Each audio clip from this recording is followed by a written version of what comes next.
découvrons aujourd'hui le paramétrage et l'onglet Préférences. Donc au moment du paramétrage de Coquelicot, vous irez donc dans cet onglet Vos préférences et vous allez rentrer toutes les spécificités par défaut de votre établissement. Donc ça commence par les taux de TVA que vous appliquez. Ici, vous avez un certain nombre de configurations diverses, dont par exemple le choix de type de fonction que vous pourrez donc demander. Vous pouvez avoir seulement les fiches de fonction simples où donc les prix n'apparaissent pas, les fiches de fonction complètes où là les prix sont indiqués, ou avoir la possibilité d'avoir les deux. Voilà, lorsque vous solliciterez les fiches de fonction au moment de votre offre commerciale. Voilà, un certain nombre donc voilà de choses à paramétrer. Le choix aussi au niveau de l'aperçu de votre offre commerciale et des fiches de fonction, fenêtre aperçue ou PDF. Le nombre de lieux avant de la liste, donc ça ce n'est pas nécessairement à modifier. Dans le cas où vous avez une liste donc de plus de 30 espaces ou lieux à choisir au moment de l'offre commerciale, au lieu d'avoir une liste donc trop longue, on vous donnera la possibilité d'avoir tout de suite finalement des lettres principales qui vont apparaître, comme la lettre A avec toutes les salles qui qui commenceront par la lettre A, et ainsi de suite. Ensuite, ici vous avez une gestion de couleurs de Coquelicot qui est liée à chaque utilisateur. Par exemple, en effet, mon interface ici est en, on va dire, bleu turquoise. Je décide plutôt de la mettre en vert, voilà. Je valide, et à ce moment-là, voilà, mon interface devient verte. Pour autant, voilà, ça ne concernera que moi en tant qu'utilisatrice, d'accord?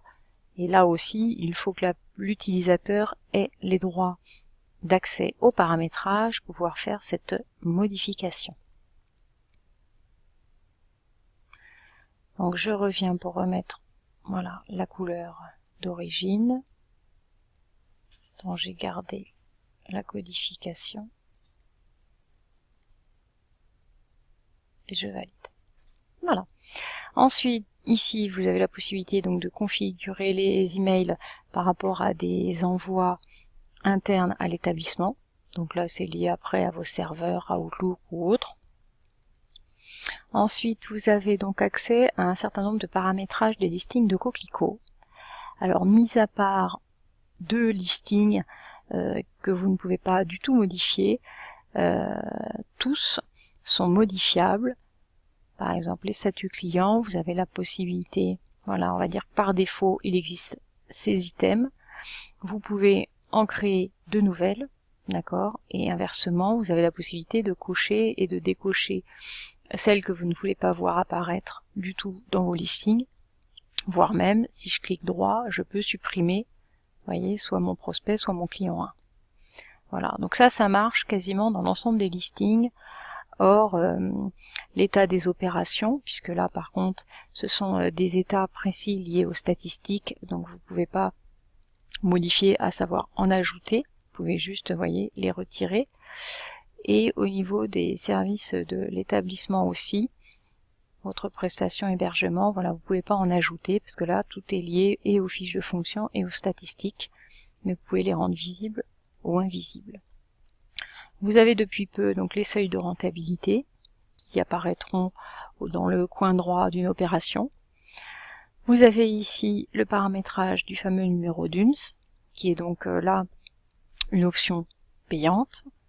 Ici, vous avez accès donc à des taux de service, à compte, à remise et agence. Donc vous remplissez par défaut ce que vous avez l'habitude de faire, par exemple un taux d'acompte qui pourrait être finalement de 30%, d'accord.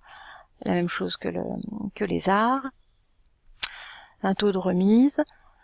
Donc là, c'est nécessairement par défaut pour bien sûr tous les utilisateurs et évidemment l'ensemble de l'établissement.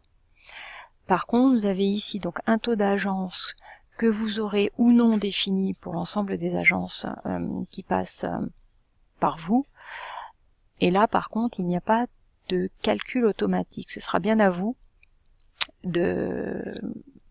d'ajouter la prestation liée à ce taux d'agence, et vous avez aussi le petit texte ici, votre commission agence, que vous pouvez ajuster comme bon vous semble et que vous retrouvez au sein de l'offre commerciale dans l'estimation budgétaire. Voilà, je vais vous montrer à quoi ça ressemble. Voilà, vous le retrouvez à l'estimation budgétaire ou au devis, ici dans le petit coin marqué en effet votre commission d'agence et le pourcentage que vous aurez alloué à cette commission. Vous avez ici la configuration de la date d'option. Quand vous faites une offre commerciale, vous choisissez le nombre de jours donc avant lesquels vous voulez que Coquelicot vous propose finalement une action commerciale ou une option. Donc ici vous pouvez mettre donc autant de jours que vous le souhaitez et à préciser par rapport après la création de l'opération, donc de la date de création de l'opération ou avant la date in de l'opération. Vous pouvez aussi configurer des acomptes multiples et là renseigner aussi et le pourcentage et aussi le nombre de jours après la création de l'opération ou avant la date de l'opération. Voilà, possibilité après d'extinction au sein du Coquelicot. Les configurations, bon là pour le bas des devis, et ici vous avez tout ce qui concerne la partie paramétrage qui normalement est faite avec de toute façon la hotline et qui concerne en effet tous les chemins de sauvegarde, voilà, qui sont via soit vers un serveur on va dire sécurisé ou peut-être un ordinateur et un PC, mais où tout va et tout correspond finalement à tout ce que vous enregistrez, on va dire, est sécurisé à cet endroit-là. Voilà, à bientôt.